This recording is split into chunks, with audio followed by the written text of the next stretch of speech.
One of the reason we have stayed constructive on Bitcoin is the price is following closely the prior halving cycles. The halving cycle for your viewers is when the block reward gets cut in half. That happened earlier this year.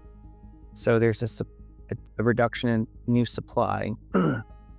And the sweet spot of that price gain as supply is cut starts to happen towards the end of this year and then into next year.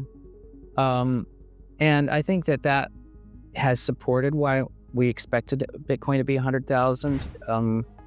And over the next 12 months, I think something over 250,000 is possible, but maybe highly probable based on just following this price cycle.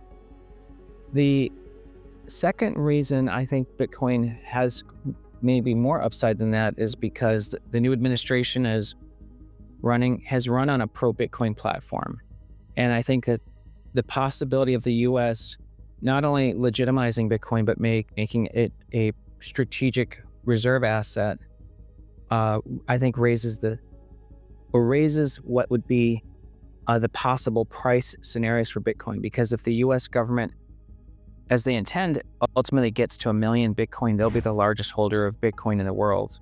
And they'd exert enormous positive influence on legitimizing Bitcoin.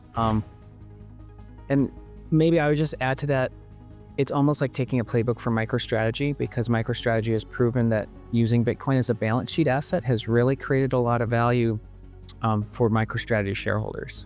Are you concerned about your financial future or think your investments could be doing better? I'm Andrew Brill, one of the hosts here on Wealthium, and I've been there. Not sure my money was in the right places.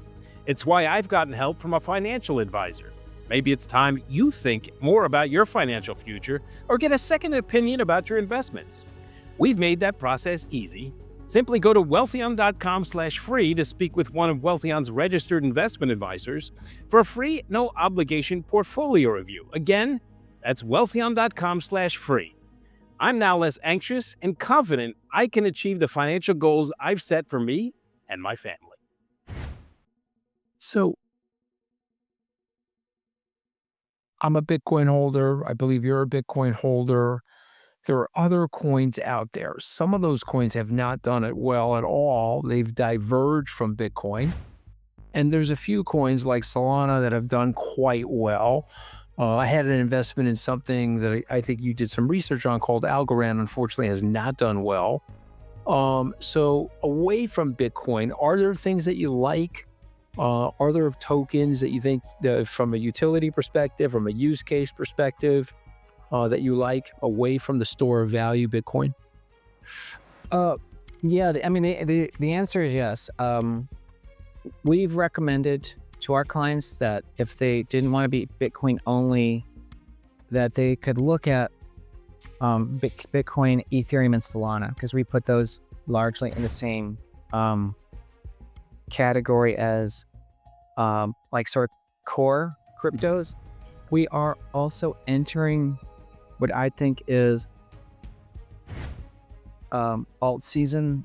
Next year is really when I think the crypto market could broaden, and this is where those who are really experts on crypto, and I know you run a crypto fund, actually are gonna have some alpha, because that is actually when many altcoins could do really well. I think that the stronger Bitcoin is, the stronger the ecosystem becomes, and so many of these utility tokens and things that are tokenizing really start to have a lot of expected value. But I don't follow this as closely. Sean Farrell is much closer to sort of how to play alt season, and of course Skybridge. Well, I mean, listen, we own things like Avalanche, we own Polkadot, we own Solana. We don't have lots of altcoins, but our performance has been great. But I think this whole thing's been driven by Bitcoin. If Bitcoin goes down, Tom, I don't think these altcoins go up, right? They're very correlated. Wouldn't that be fair to say? Yes, that's right. Yeah, so next year could be a good year for Bitcoin, but then the alts do even better. So like what people measures Bitcoin dominance could fall next year. So Bitcoin's total share of the market cap would actually decline because other things do better. That makes sense. Let me pin you because you're Mr. Prediction and you're Mr. Accurate. It's a year from now. We're celebrating Thanksgiving dinner, and both of us hopefully will have a lot to be thankful for, knock on wood. Where is Bitcoin 1 year from now? Bitcoin 1 year from now, I think is something around 250,000. 250. Okay. So it's early then. If you could buy a stock at 10 and in a year it could trade to 25, that's a pretty good investment, right? Yeah, very good. And but knowing that it is hyper volatile, Right. People don't like the volatility. I understand. Yeah, Mark Mutin, our technician, thinks that the cycle of Bitcoin turns a little bit down early this next year. So maybe Bitcoin gets to the 60s, 60s before 250. Yeah, I can see that. All right, let's go to regulation. And what I mean by regulation, not just crypto regulation, more broad regulation. Republicans and President Trump are known for deregulating. How much impact do you think that will have on food, energy? Give me some insight into your opinion of what's going to happen with taxes. Will the corporate taxes be extended, and tariffs? So the question is regulation, tariffs, taxes. Yeah. Well, these are all areas that we're all going to be watching very closely. On let's say food, because you mentioned food. To me, the most important really is grain prices, because they've actually been softening. That would be really welcome if grain prices fell, because that would take the front end of food inflation out. Some of that could be because markets are trying to price in an ending of the conflict in the Ukraine, because that would help bring down grain prices, because it would just take away friction from the market. With regard to tariffs, I think that there is a lot of saber rattling, because, throwing 300% tariffs on products would be, of course, very economic. It would just create so much turmoil in the economy.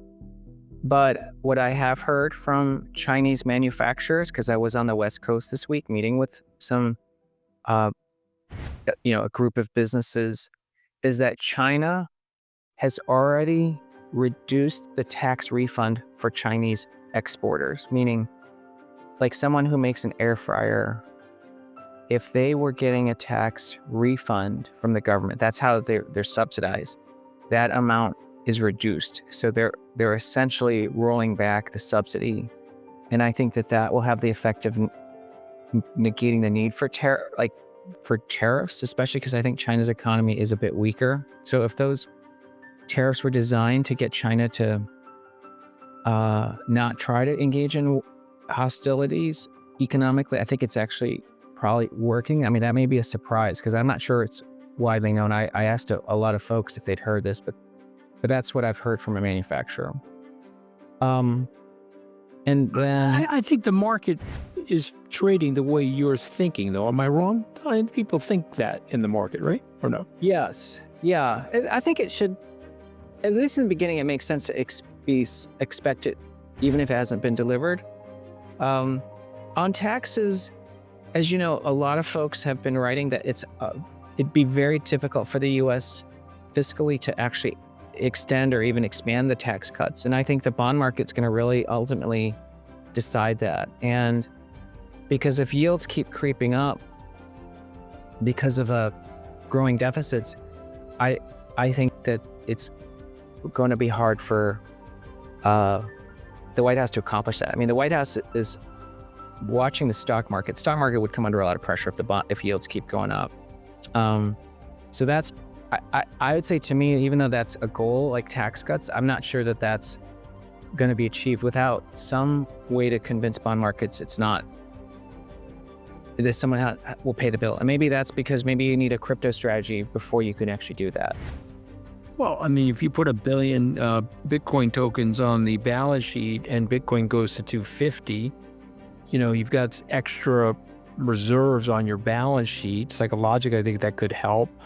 But you're in a box if you're the Fed chair. First of all, will Donald Trump keep Jerome Powell? Remember, he appointed Jerome Powell. So he rails on him, but he did appoint him. Okay, so the question is, will he keep him? And what does Jerome Powell do over the next 12 months?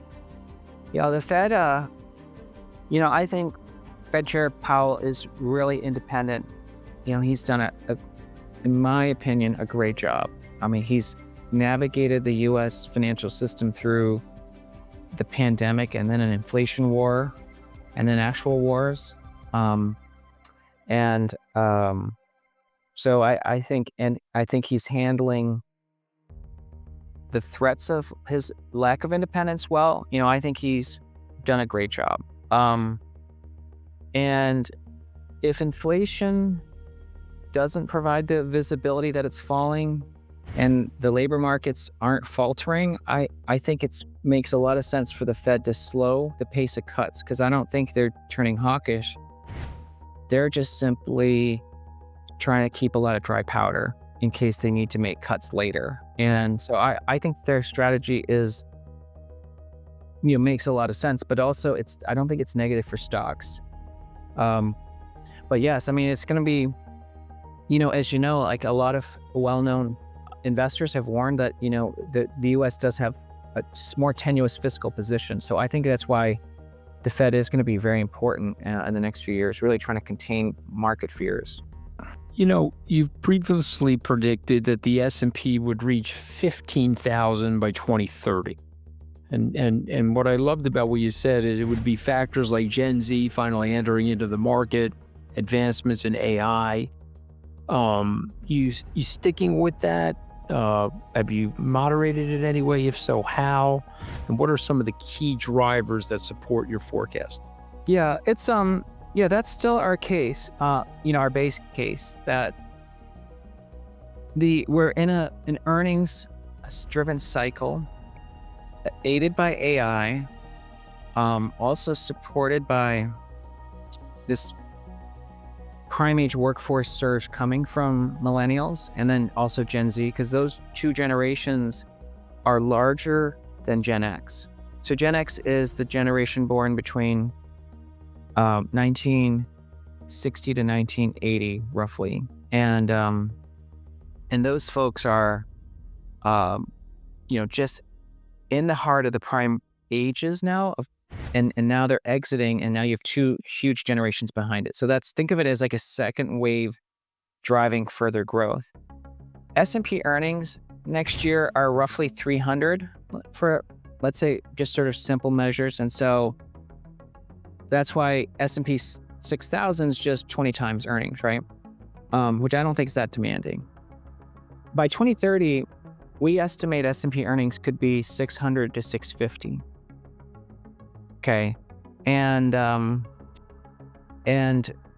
I think multiples will be higher because of the larger share coming from AI and technology earnings, which naturally have higher PE multiples. And so if you just apply a 20 to 25 multiple, you're getting, 15,000.